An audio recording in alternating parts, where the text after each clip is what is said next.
Yep, we're good to go. Yeah, I did. Alright. Okay. They have the slides. Can you hear me? They have the slides in the presentation as well, so the people seeing this live from home can see the presentation. The presenter is using the slides as well, so. Okay. But they will Alright, bye. get lost or deleted or something. I'm not sure what happened to them. So we have one of them, one of the financial reviews time. We'll get out tomorrow. But the other four, we're going to have to re-record over spring break. And this will be Monday when we do that. So we'll have plenty of time to do this as of the 21st of April. It's not a little bit after that. There are 5 offerings. I encourage you to take advantage of any of them if you want. And I'll be sending out that information next week. Today we have with us Melba Salmon. She's the director of the College Prep Institute at the Center for Leadership Development, where she leads a team of education professionals in providing individualized academic guidance and post-secondary planning for youth across Indiana.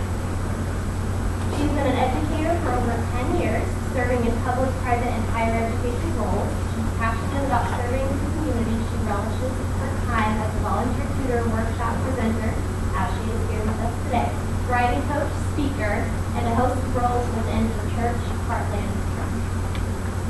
She is a graduate of Bishop High School and Iupui, so she is as well a high schooler in this case I'm excited about. And she lives in Indianapolis with her husband and 3 children. So I will let her take over. We are talking about gaining and selling transferable skills. I encourage you guys to ask questions and get involved in anything you're definitely going to need. How's everybody doing today? Good. I didn't hear half of the group. How's everybody doing today? Good. Excellent. You'll learn one thing very quickly about me. I like interactions, so I think you'll learn that. We'll get to interact, even if it's small, short, brief moments of interaction. So I will ask for some interaction just to make it more meaningful for both of us. So you've learned a little bit about me in my introduction from Jenna. I'd like to learn a little bit about who I'm presenting to. So by show of hands, any freshmen or sophomore students? Juniors and seniors? All right. No graduate students? All right, we got one. Fantastic. All right. By show of hands, share with me the fields that you're studying. I'm thinking of the big ones. Communications, education, engineering, medical. Lord, what did I miss? What else? Life sciences. Public health. Public health, very good. My sister's studying public health here, and I think she likes it. Who else? What do you study? Management. Supply chain. Media arts. Mainly human resources. Okay. This would be great for you. It's going to be great for everyone, but there are specific fields where this information is the tool you use in your practice on a daily basis. Marketing excellence. Tourism, maybe banking. Okay, that sounds good. Very good. And what about you? Undecided? Okay. Decided? Okay. Well, a host of careers. The great thing about this presentation is this applies to everyone. No matter what you're studying, no matter where you are in your academic studies or in your professional life, this subject applies to everyone. I would like for everyone, if you don't write it down, at least think of one goal for this workshop, one thing you'd like to walk away with. I'll give you 20 seconds to think of that. One thing you'd like to walk away with. Either write it down, which I kind of like because you can go back and say, did I accomplish that? Did the workshop provided information for me? Or am I still left with that question? And perhaps it's a sidebar conversation for us after the workshop. Or an email you can send to get clarification or further information. And I welcome that. You'll get my contact information after the workshop. But one thing you'd like to get from this workshop. And then when you do your evaluations, share with me and with the program whether or not you're able to get that. Because if not, that's something we can address the next time this sort of workshop occurs. Okay? All right. So, gaining and selling transferable skills. Today, we will hope to cover what are transferable skills? How do I know which skills I have? How can I build those skills, or can I even build those skills? And then how do I sell those skills to employers? something that every single person here will do upon graduation. You might be doing it now if you have a part-time job or a full-time job. If you're like me, I went to school full-time on my program, my undergraduate program. But for everybody, before we start, let's address the first question. I would like for you to write this down or type it into a note. What is your definition of a transferable skill? What do you understand that to be? You have 15 seconds on that.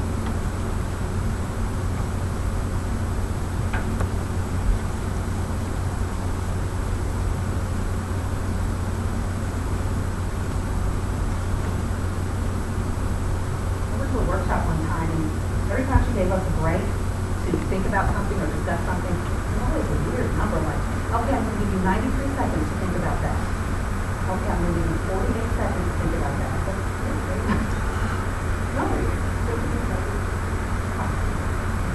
All right, what is a transferable skill? Would anybody like to share the definition?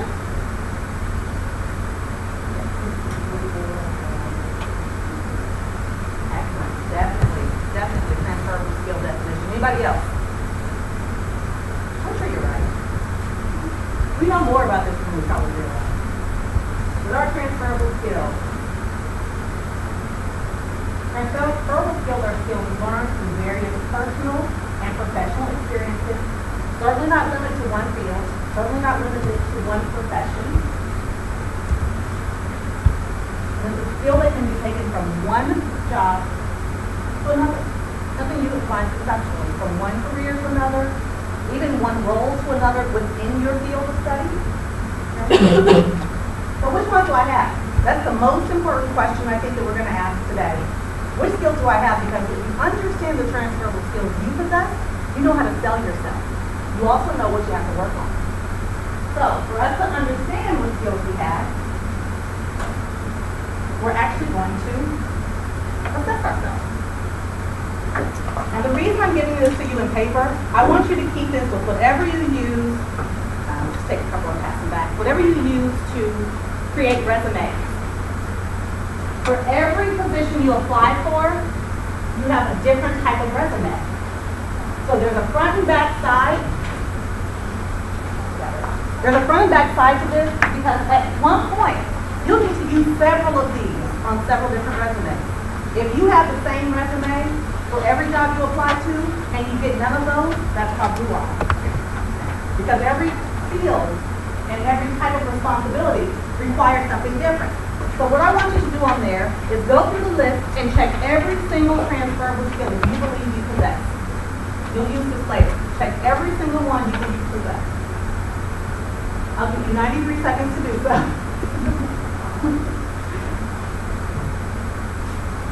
And don't worry if you don't get a chance to go through the entire thing. This is yours to keep and always go back to it.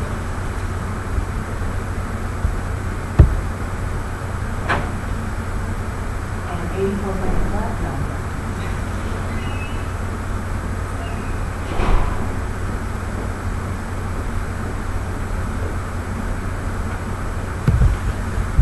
You'll notice the types of phrases. These are all action phrases. Phrases that employers like to hear. And if you have a lot of checks, fantastic. You're ahead of the game in identifying your own skill set. You'll also notice how the skills are packaged in different areas. Skills that refer to working with people. Skills that refer to leadership. Some fundamental transferable skills. Skills that speak to your ability to use words effectively and powerfully. All different sorts of skills.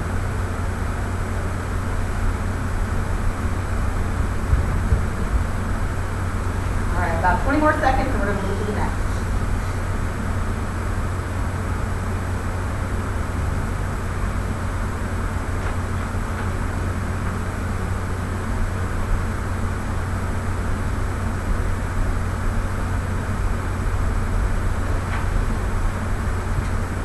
Okay. So, you check the skills that you believe you possess. You may not have had a chance to check all the ones, but I'm sure you have a host of skills, which is very, very good.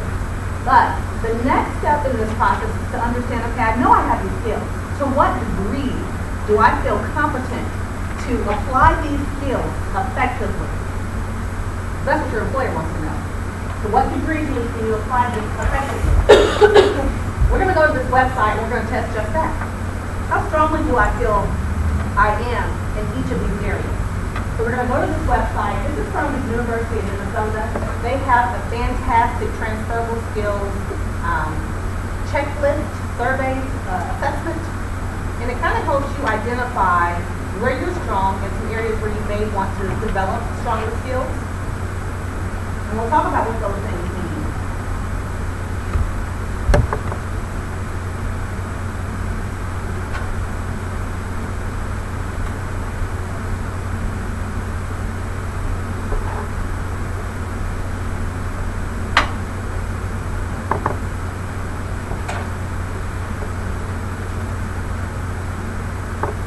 I didn't think of this before, but I will share this website link with you, because it's a tool that I will encourage you to go back to use every 6 months or so. Because as you are in classes, in life, in your job, you'll find that you're gaining and strengthening your skill set. And you want to evaluate yourself and see those skill building activities.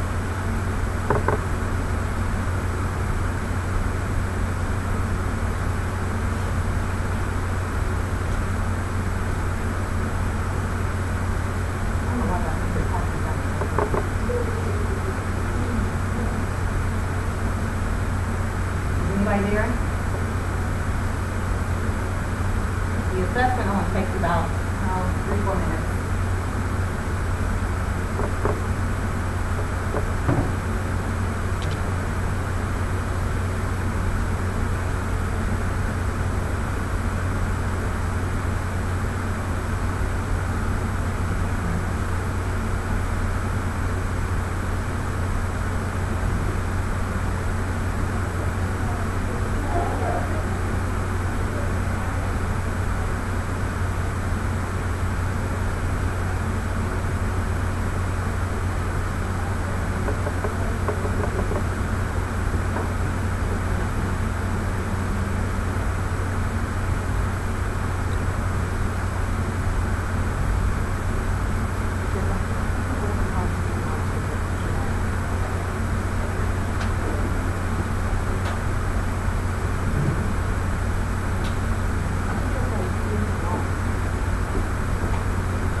it.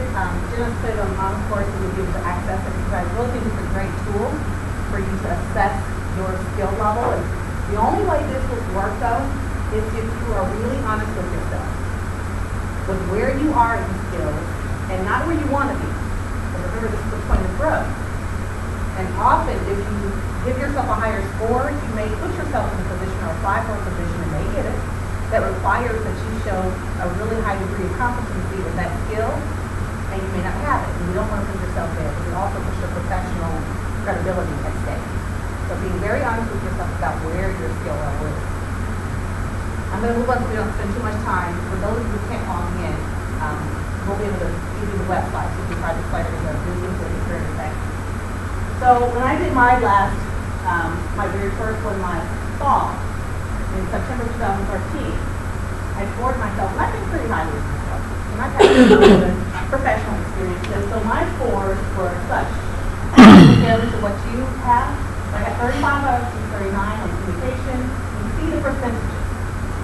So I felt pretty comfortable with that. I was above 70, which is kind of, at my point in my career, I should have some stronger transferable skills and feel more comfortable with some of these things. And I did. But I'll share with you, one of the keys for understanding the types of roles you may feel most comfortable in and have a skill set that's naturally fitting for that is to look for the places where you have the highest percentage. So where you can match your skill, your natural ability, and what you're learning, that's your sweet spot.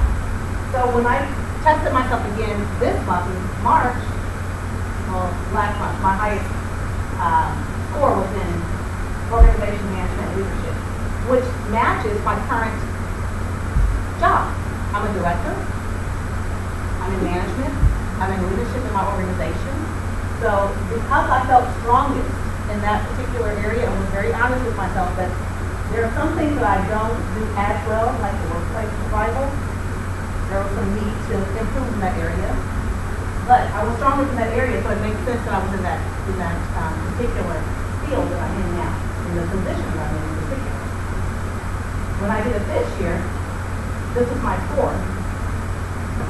I've improved in some areas, 100% honest with myself. And I know the reasons why I have that growth. So if I was to share with an employer, some of my specific strengths or weaknesses, I can speak to, having done an assessment, really looking at my skill set and speak to the growth. The key in the speaking to the growth is having actual events, actions, things that I've done to grow in that area. Because just saying that I grew in that area is not sufficient, but I have to have evidence of such and be able to speak on the results. And you'll hear that often throughout today's workshop. You have to be able to speak on how you've grown or used those skills. You can't speak on that, it's really not valid. Same as before, 100%. I might give myself a little more than that, but they don't have that option.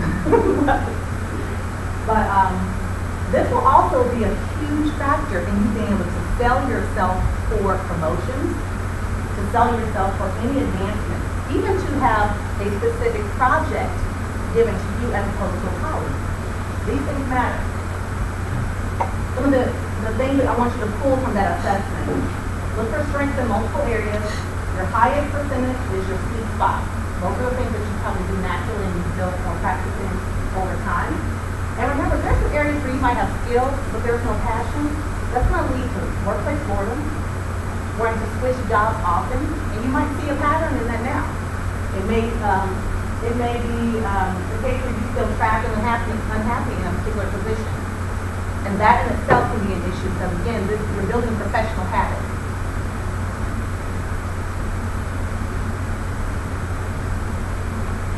So, 2012, National Association for Colleges and Employers Job Outlook Survey. The top 10 qualities employers seek are transferable skills. The reason those are the top 10 qualities that employers seek is everybody's taking the same degree program. You're going to have the same degree as how many more people in your field? So the thing that sets you apart is not just having the skill, but how you apply it. How you can explain how you can apply it to that organization or that professional. Here are 5 of those top 10. Team structure, ability to work in a team, ability to verbally communicate with persons inside and outside the organization. Remember, you represent them. So So if you are not the extrovert that always loves to talk with people, you always love to share ideas, there's nothing wrong with that in your personal life. But often in your professional life, you're going to be put in a position where your employer needs you to represent them and represent them well. So it's incumbent upon you to practice those things, especially as they relate to your specific duties. And you don't have to be able to explain the company mission to, a group of stakeholders at the big dinner every year, but you need to be able to speak to what you do and how you do it well for the organization, or even how the organization is impacting the community. You have to be able to do those things. So in your own time, it's an opportunity for you to practice, if that's not where you feel strong. Being able to make decisions and solve problems. We started this in kindergarten. So everyone has some ability there. So always count that for yourself, because even if you don't think you're the strongest, that's an area where I'm sure everybody has skills. Obtain and process information. How many of us have to do research for classes? That's what obtaining and processing information is. Part of this process is just learning how to phrase things to show strength, to show skills, to show ability. To plan, organize, and prioritize work. We're going to talk a little bit later about how you can do things now so that you can gain and improve these skills. Communication skills and teamwork. Top 2 highest ranked skill sets. So if you do nothing else, pay particular attention to the dynamics even when you do group work in your classes. That's teamwork.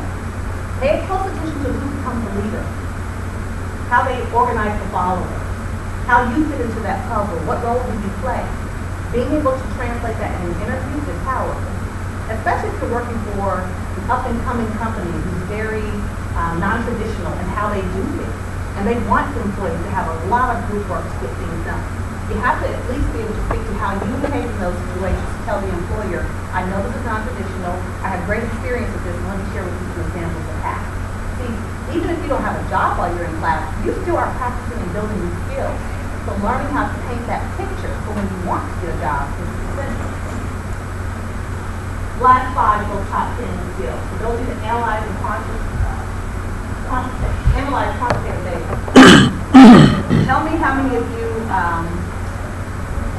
is there anyone that's going into the nonprofit sector or working for a nonprofit organization right now? Okay. What about people who want to do research later and want that to be funded? Okay. This is essential. I can tell you now, and it will be for the next 10 years at least. When budgets start shrinking, budgets for funding projects, for funding research, for funding programs, for funding organizations, when budgets start to shrink, guess what the funders start to do? Show me the numbers. Show me your impact. I don't want to give a qualitative data, all the beautiful stories about how you touch this little person's heart. I don't want to hear about the theories. I want to see quantitative data to tell me that you are worth my investment, that my return on the investment is going to be strong.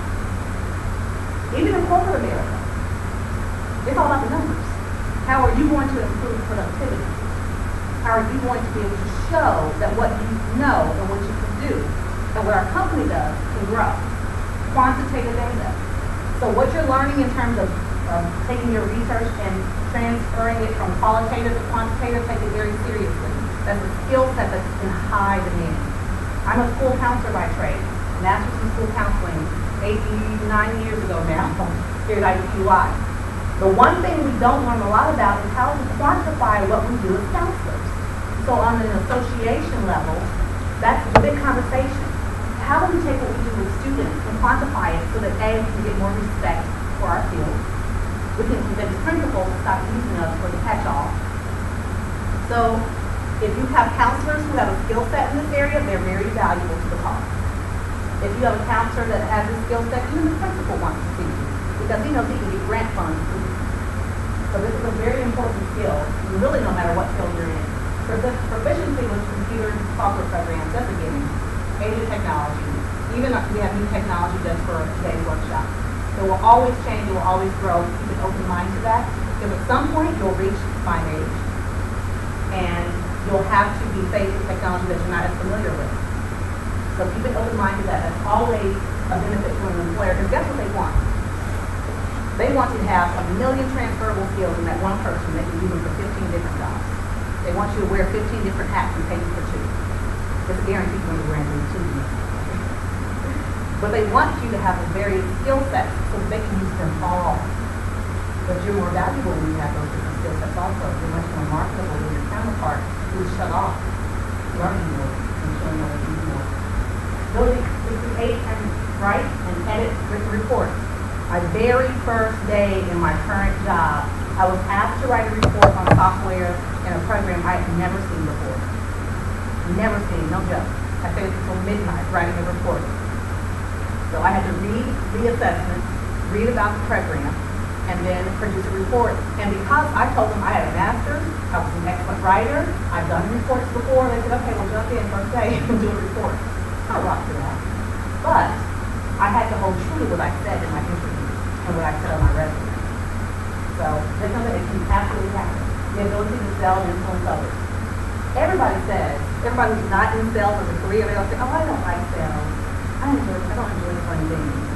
But as soon as a lady puts on that nail polish that she thinks is rocking and is cute on her fingernails, she's going to tell her girlfriend, girl, you have to try this.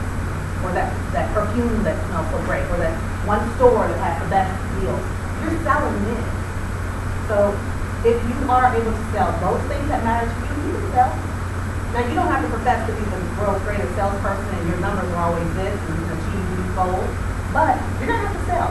Even if you're selling an idea to your boss so that you can get an increase or get on a specific project that you want to be on, or not have to go on a specific trip that you don't want to be in. So selling is an important part of what you want to do. So recognize those skills that you have. If you don't think you have them, start thinking through. And you might have some more checks to do on that list. So building skills. Those are one of the things we're going to address. Can you build those skills? Absolutely.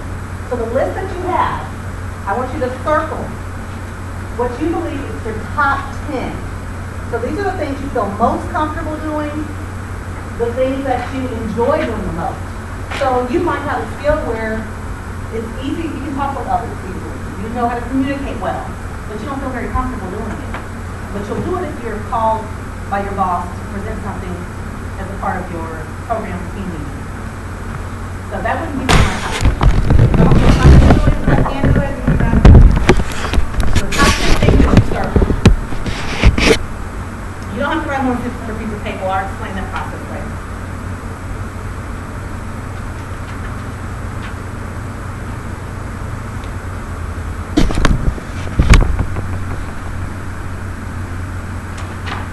Eight and a half more seconds.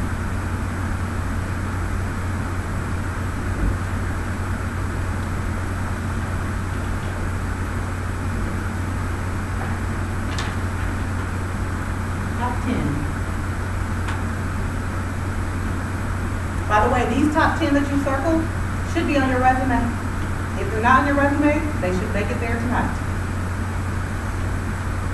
We'll talk about how to make that happen.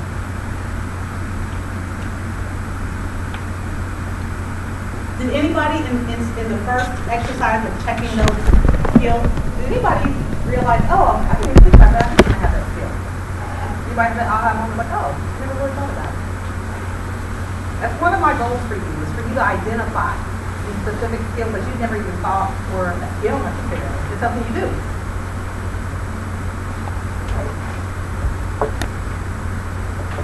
So, top 10. Of those top 10, this is an exercise for later when you go back to work on your resume. Of those top 10 skills, you should write every one on a separate piece of paper, 2 or 3 lines, blank lines below each, and describe how you use that skill. This is how you start selling yourself. You start practicing the terminology that's powerful, using action words. Not just saying, oh, I know how to do it. Well, how do you do it? Because that's what your employer wants to know. How can you do it? Give me an example of how you do it so that I can believe that you really have that skill. This also translates to a cover letter. That's how you formulate your cover letter. So you're not just saying, I'd be great at this job, or I'm just interested in this job. This is what I can do based on what I've done before. This is what I can offer you. That's all I want to know. When I've been hiring for 5 new positions in my department, we've grown so fast. Do you really think that I spend the time to pour through every single line of a cover letter or every single line of a resume? No. Absolutely not. I don't have that much time. It'd be great if I had that much time and could call that person and say, you know, you really should have done this in your resume instead. You really don't meet our needs, so I want to help you create a better resume. But I don't have time to pour through every resume and every cover letter. I look for key things. Tell me how you can help me. Then I will tell you the great, and I will call you in for an interview. But if you can't tell me how you can help me beyond telling me how great our organization is, or you're just interested in the job, why are you interested? Because you see something there in the job description, and you had some experiences, and you want to show me how you can do those same things for our organization. That's what I'm looking here as a hiring manager. And I found that in I had 32 resumes for the last position I hired for. I only called 3 people for interviews. Various reasons why, but they had very powerful and effective cover letters and very well written resumes that tell me what they could do for me. I don't want to know just what you've done in the past, in terms of the task. What can you do for me? Okay, so this is what I want you to do when you take that home. Use that as a foundation for improving your resume and applying some action items to your conversations and interviews, and we'll talk about that later too. This is a great way to fill out which skills you should be learning based on the career that you intend to go into. If you plan on going into education and you want to be a teacher, don't you think you should be comfortable speaking in front of others? Shouldn't you have a specific skill at persuading others? You don't have to persuade some of those misbehaving kids to do what you want them to do. There has to be a comfort level there and a high degree of competency. And I need you to tell me how you've been able to do that in the past. This is a website, I actually got it from Iupui, employment website. So you have resources on your campus, of course the program you're in, but you have other resources on your campus to help you understand what skills you need for respective careers. Some skills are much more important in one career than they are in another. And you might have 3 or 4 of those 10 skills that field believes to be very important. So you need to know what the other 6 or 7 are. So that you're building for that, because I promise you when you apply for the job, that's what the employer is looking for. So if you only have a few, you can articulate that you have more, you probably won't get interviewed. This is something I do all the time. Whenever I'm bored in my job or my career and I'm looking for an opportunity for advancement, I simply go to job boards and I look at jobs and specific titles that I would like to have. Like, what do they need to do for that job? So if I'm there, I know I can apply for it. If I know that I have the technical foundation and I have many of the transferable skills that's going to make me a great candidate, I might apply for it. If I feel it's way out of my league, I know what I have to work for. I have ideas of some things I should be doing to get to that level, because I want to be at that big grade. Or I want that professional experience. I want to advance my career in this way. So if I'm a school teacher and I aim to be a principal one day, I might want to look at the job description. I might see things that he does on a daily basis, but the foundational things that the school district is looking for, I want to know what those things are. And I can put my list side by side, which is one of the next ideas. Take your list of skills that you already know you have. If you go to the OneNet website, get a list of those skills in that field that you intend to go into. Put them side by side. See where you really stand. Not based on what your friend told you or someone you know that works in that field. This is what the industry is saying. Put them side by side and ask yourself, how much more work do I have to do? Or, gosh, I'm closer than I thought I was. But you need to be able to speak to that when you're in an interview. And when you're looking for jobs, to make sure you're preparing yourself up well. Okay? But this is a great task to do, especially before you graduate, so you can be prepared when you get out in the field. Building transferable skills. So we're going to talk about some ways that you can build those skills while you're in school.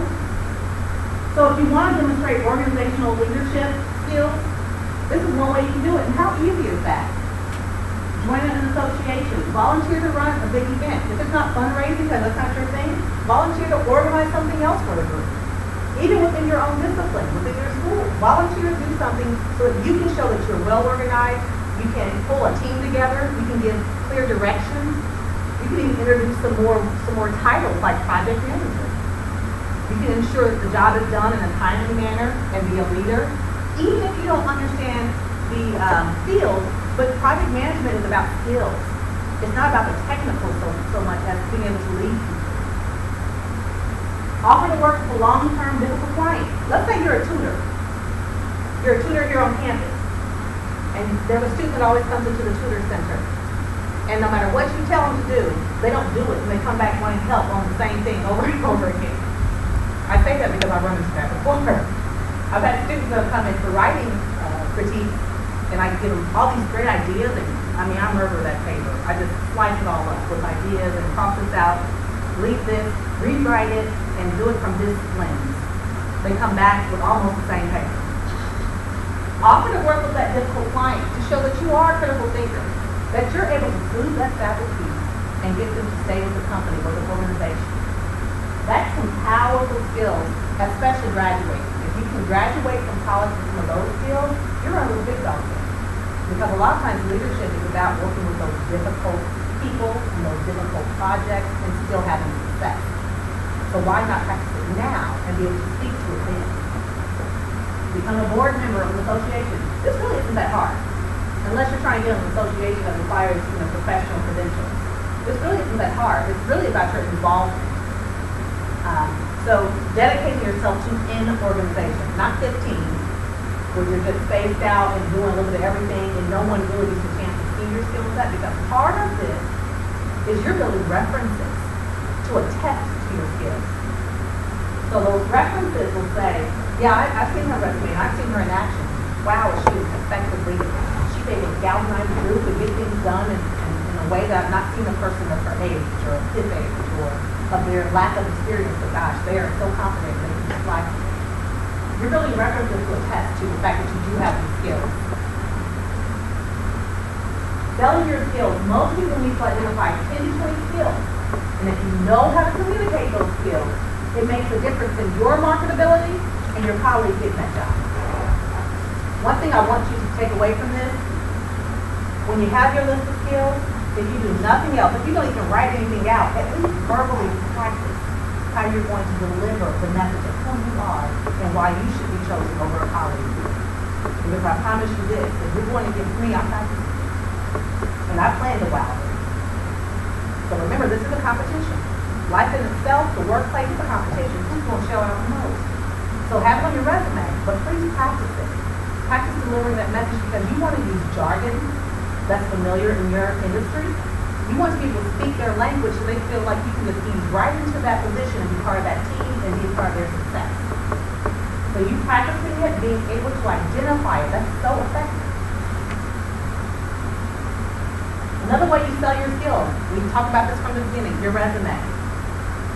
Your resume is going to sell your skills. How you use those words to term your skill set, action words. That's what speaks to me. As an employer, that's absolutely what speaks to me. Tell me how you can do it. I asked 3 questions. We posted our job on the Charitable Advisor's website, and there are 3 questions I want you to answer even before I even look at your resume. One of those questions is, tell me why details are important.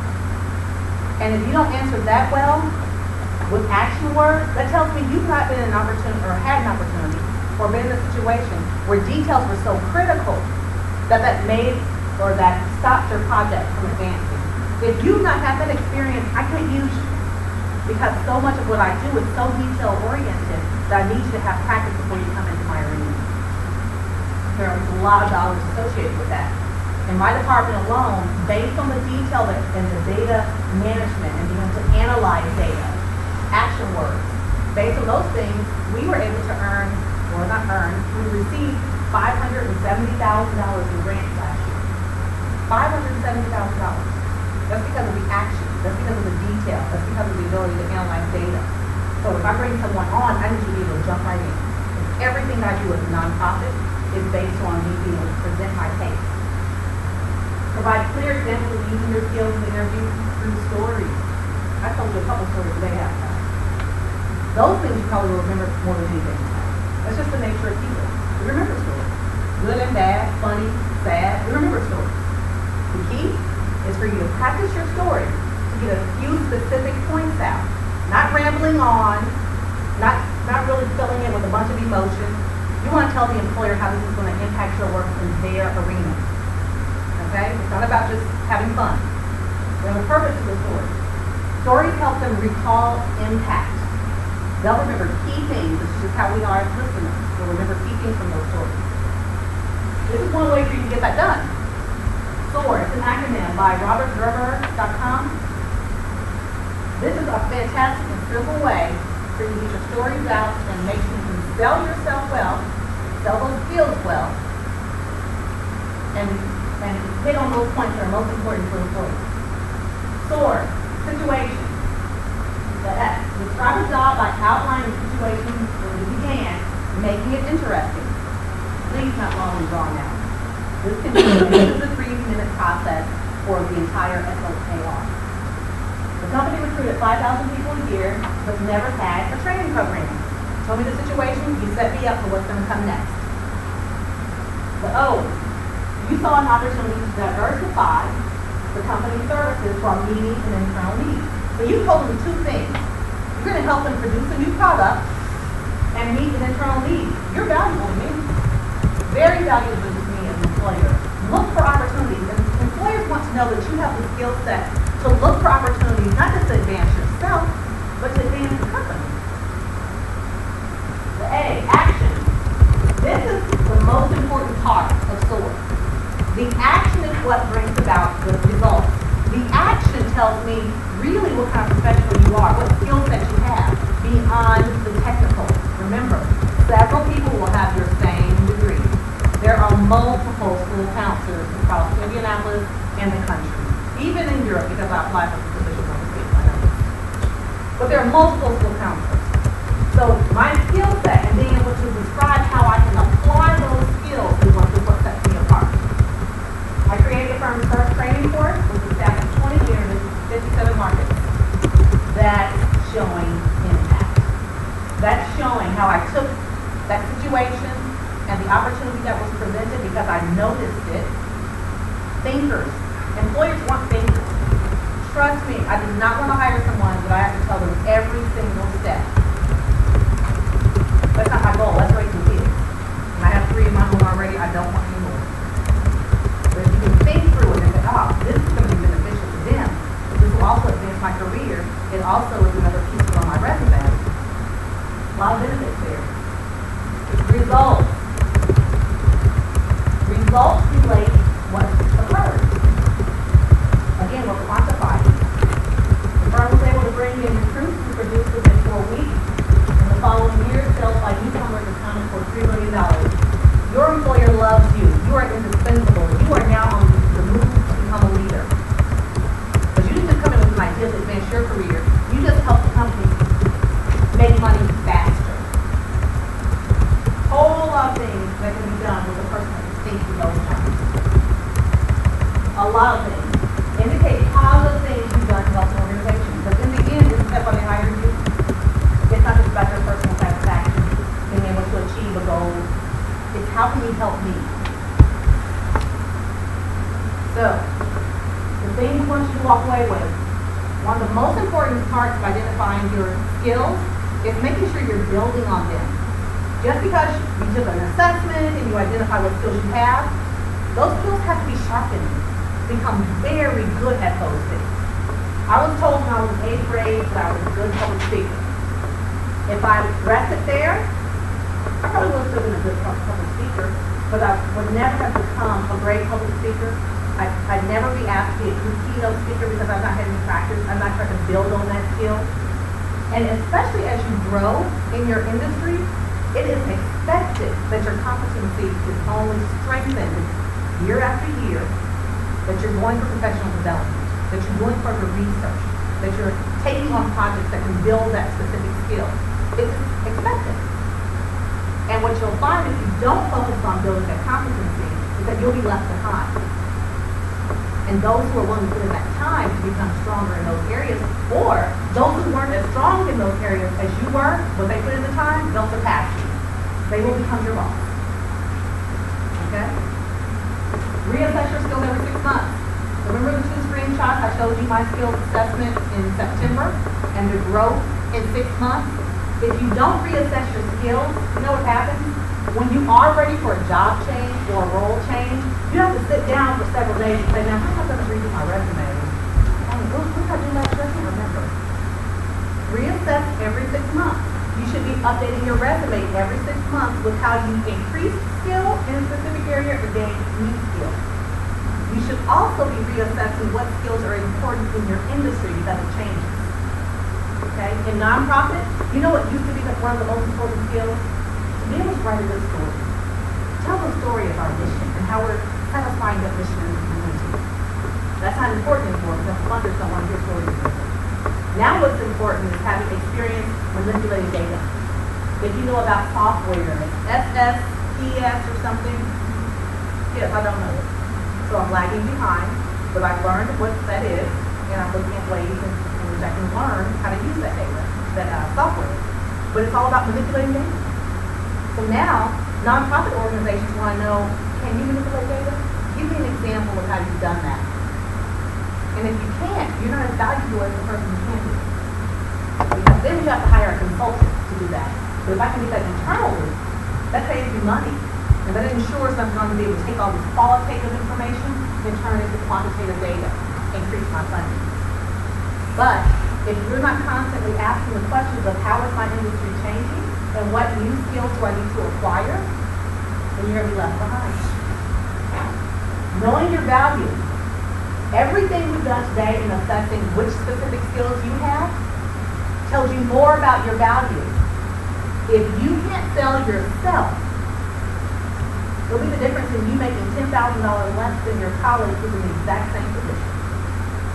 But they told your employer just how valuable they are and how much more they're capable of doing for the employer. And that's the difference. But if you stay on top of understanding who you are and how this is going to impact the company, impact the organization, you're worth more. I'll pay you more if I feel my return on investment is higher. When I went into this position, I was asked to take the position. And you know what I told them? I'd be happy to discuss it. We talk about two things. What's going to be required of me, some goals that I have for the position, and you're going to have to increase the salary because I know what I'm worth. And I promise you I got my salary. But I had to sell myself and stand their ground and tell them how it was going to impact their world. If you can't do that for yourself, it might be 5 years before you get that next pay raise. And I guarantee you this. An employer will hire you in at the lowest rate you will allow them to hire you in at. For some jobs, it's written in stone, it's an hourly position, but I'm speaking more to salary positions. Why do you think that they would give you this big $5,000 to $10,000 increase in a year or two when they can get you for so little? It's just smart business. If I can save that much money and put it into something else that's valuable to us, even in my own bank account, because I get an increase based on how much money I've saved the organization, whether it's in salaries or reducing the amount we spend on supplies. So if you don't know how much you're worth, based on how much you can do for the organization, based on your understanding of your skill set, not just your degree, then you'll be paid much less. So the next job I apply for, and I know that I've increased my skill set just in the last 6 months, and I can tell you how. I can prove it. I can give you numbers. In fact, those numbers are on my resume. That's a new set of skills. I was a project manager for a statewide college prep conference for 8th grade through 12th grade. I increased recruitment and participation in the conference by 200 participants. I also increased, and for the first time in 7 years that we've had the conference, our revenue. We were over budget this year, not over budget. We earned more than what was projected. So we had a goal of $140,000 to earn from the conference. We earned 147. Those are big numbers. They're on my resume. They speak to the impact I had based on my specific skills. That's what employers respect. Know your worth. Last example I'll give about skills is, we didn't hit this as much in this semester's workshop, but do enough research to understand how these skills transfer to various careers. I'll give you an example from my own career path. Got my master's in school counseling 9 years ago. Well, about 6 years ago, I had an opportunity to explore a field that I was interested in, and I've never had another opportunity like this, didn't think it'd come around again, so I took advantage of it, and that was aviation. Now, you might think, what in the world would a school counselor want to do with aviation? What similarities are there? Many. One, as a school counselor, I'm a liaison between parents, teachers, principals, students. The role that I played in aviation, I was an aircraft dispatcher. The dispatcher is the liaison between the pilot, the company, air traffic control. In school counseling, I forecast for students, advising them on class options, career options, the path they should take in order to successfully get to that career. As an aircraft dispatcher, I forecasted for the pilot. I actually created the flight plan. You're going to fly to this vector, then this vector, and then you're going to skip this vector because there's a thunderstorm in that area. We're going to reroute you around this way in order for you to get there safely. Okay? When I went through the interview process for the job, my supervisor-to-be asked me the same question. He said, you know, we did a few different things. I had to take a Wonderlic test. Did you know there are Wonderlic tests for all sorts of careers? Not just football.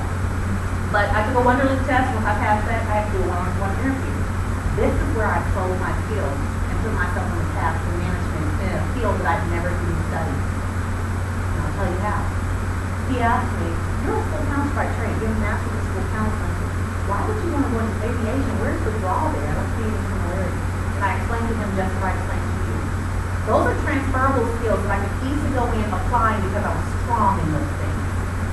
So all I needed to do was teach me the technical aspects of being an aircraft dispatcher. And even by just showing that skill set, I showed that I'm smart enough to pick up on the other stuff you want to teach me. That was a huge difference. So I was selected for the class because the difference was they only picked people that thought would really be successful, the return on investment, and they paid for the course. I didn't have to pay for the training, and it's a lifelong license. $15,000 for the course. I paid another $10,000. But I was able to show my work. I was able to show that I had a skill set that was going to impact their ability to do the job well. And I can even go into supervision in an area that I was just being introduced to. Huge difference. And of course there's an increase in pay for supervisors. So all about that. All right. Any questions from anyone? Questions or comments? If you think of questions or comments later, I have my business cards. You're welcome to those. If you want to ask questions later, even have some help analyzing resumes or cover letters, some advice on things like that. Mock interviews before you go into an interview. To hear from an employer's perspective, I'd be happy to help with those things. Otherwise, you've been a great audience. Thanks for your attentiveness and participation. And hope to see you all again sometime soon.